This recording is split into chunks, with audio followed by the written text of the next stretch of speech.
Hello students, welcome to Adarsh biology. मैं Adarsh Kumar.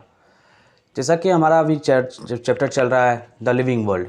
The living world में हमने पहला टॉपिक्स पर लिया था व्हाट इज़ लिविंग।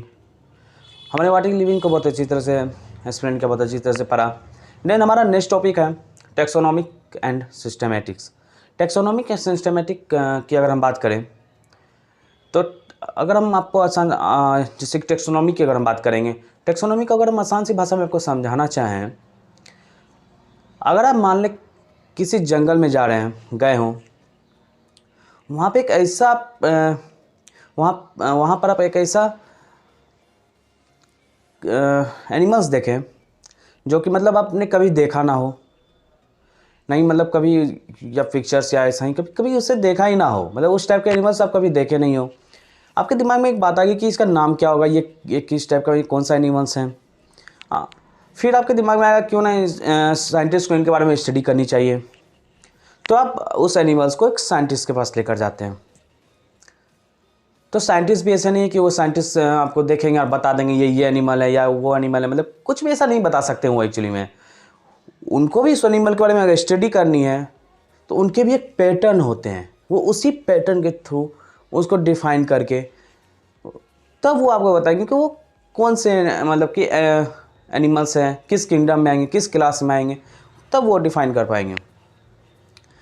और अगर आप बात करते हैं जैसे उस साइंटिस्ट वाले के, उस साइंटिस्ट को एक्चुअली में जब ये इस चीज़ के बारे में आपको डिस्कवर करेंगे या जो चीज़ बताएंगे आपको इस बारे में, उस साइंटिस्ट को टेक्सोनोमिस्ट साइंटिस्ट बोलेंगे।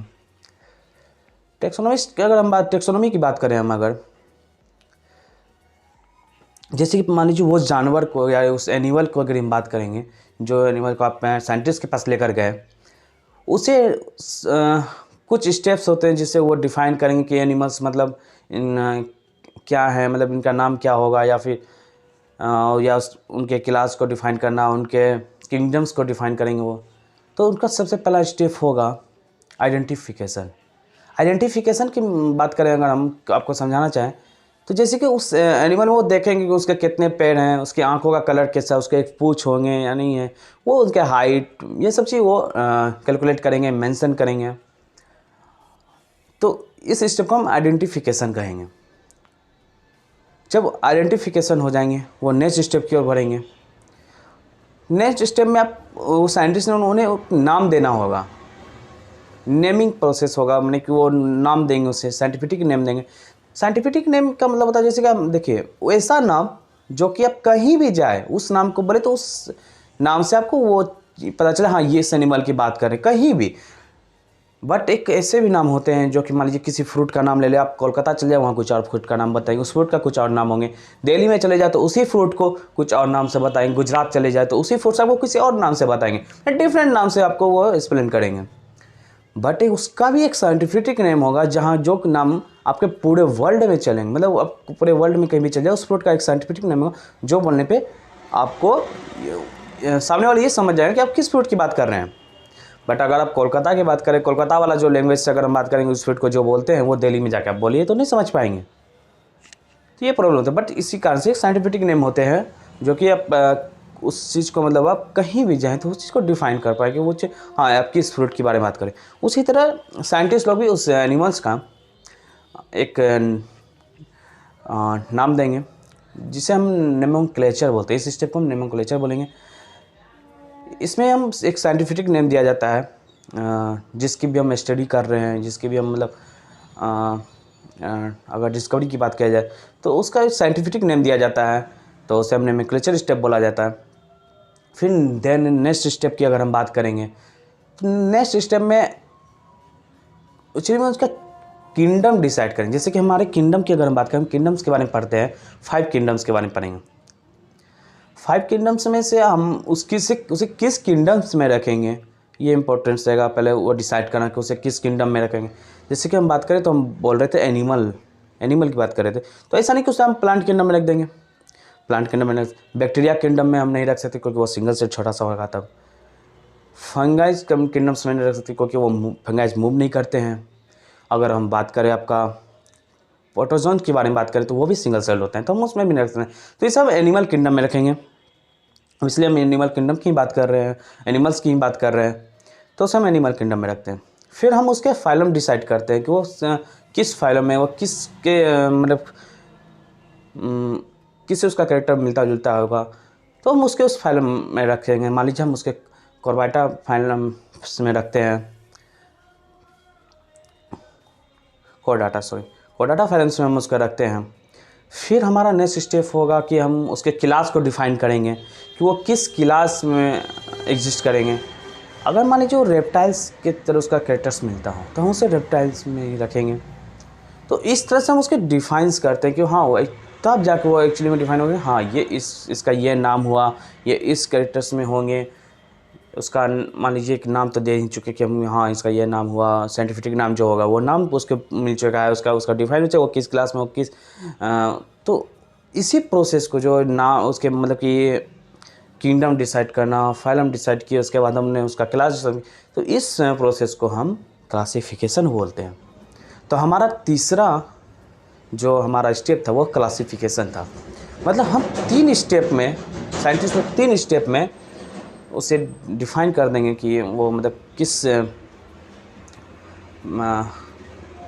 में आपके वो एनिमल्स आएंगे, उसका नाम क्या होगा। जैसे कि हमारा पहला था आइडेंटिफिकेशन, दूसरा था हमारा नोमेनक्लेचर, तीसरा रहा हमारा क्लासिफिकेशन।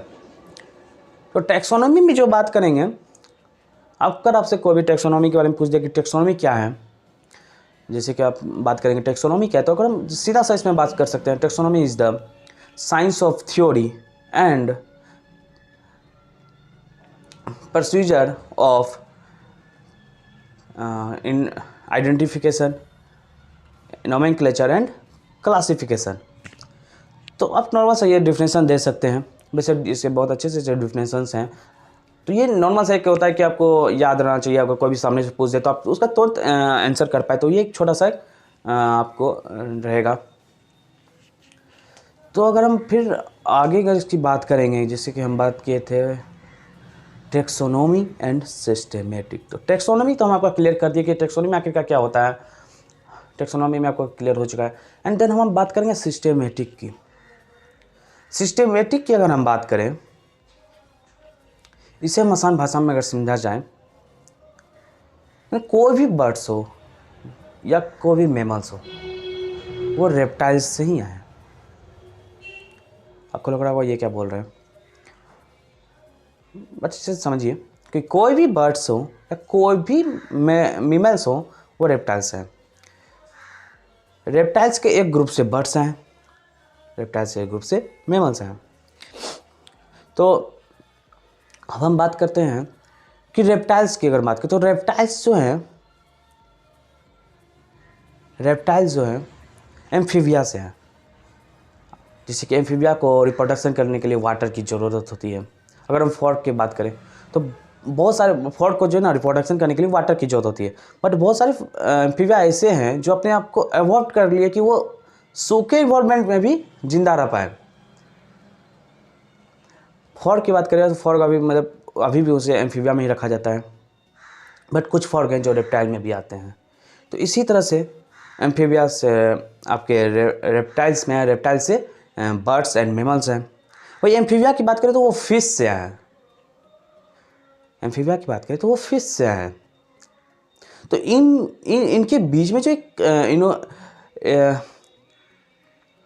इनके बीच में जो रिलेशनशिप दिख रहे हैं आपको, इनके बीच में जो आप रिलेशनशिप देख रहे हैं, जैसे कि आगे मान लीजिए फिश से एम्फीबिया आ रहे हैं, एम्फीबिया से रेप्टाइल्स आ रहे हैं, रेप्टाइल से बर्ड्स एंड मैमल्स आ रहे हैं। तो इनके बीच में एवोल्यूशनरी रिलेशनशिप है।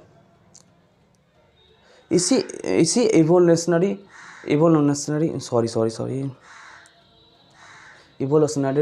रिलेशनशिप को ही स्टडी करते हैं हम सिस्टमेटिक होते हैं। अगर सिस्टमेटिक की डेफिनेशन की अगर बात किया जाए, systematic is science of studying evolutionary relationship between characters.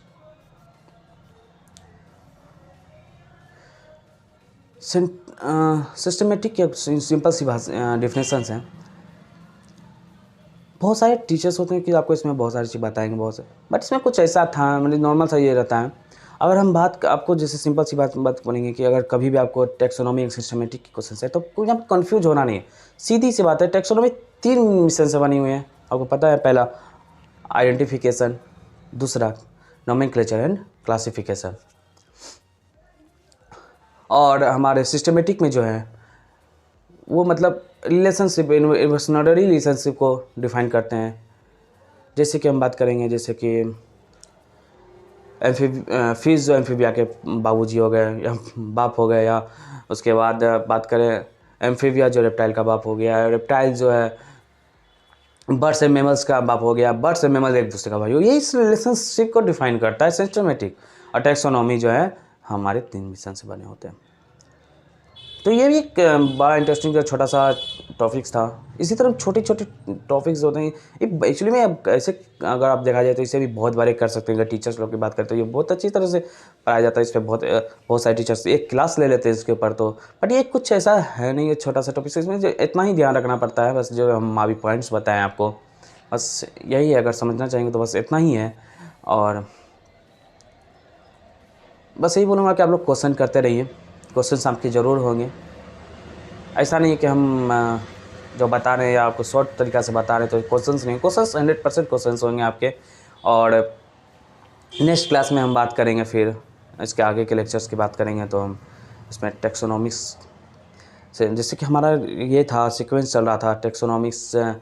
पहले था हमारा व्हाट इज़ लिविंग, फिर टैक्सोनॉमिक्स एंड सिस्टमेटिक्स था, उसमें बात हमारा टैक्सोनॉमिक्स एड्स रहते हैं। तो इन सब की चलिए हम बात करेंगे। हम 4 डिवाइड्स में करके इस चैप्टर को पढ़ने की थी, हम उसी तरह से आगे नेक्स्ट लेक्चर्स में भी करेंगे। बस आप क्वेश्चंस करते रहें, क्वेश्चंस 100% क्वेश्चंस होंगे। हाँ, बट शॉर्ट तरीक़ा से पढ़ा रहा हूँ, बट ऐसा नहीं कि क्वेश्चंस नहीं होंगे, क्वेश्चंस आपके 100% क्वेश्चंस होंगे। आप करें क्वेश्चंस करना ज़्यादा इंपॉर्टेंस है।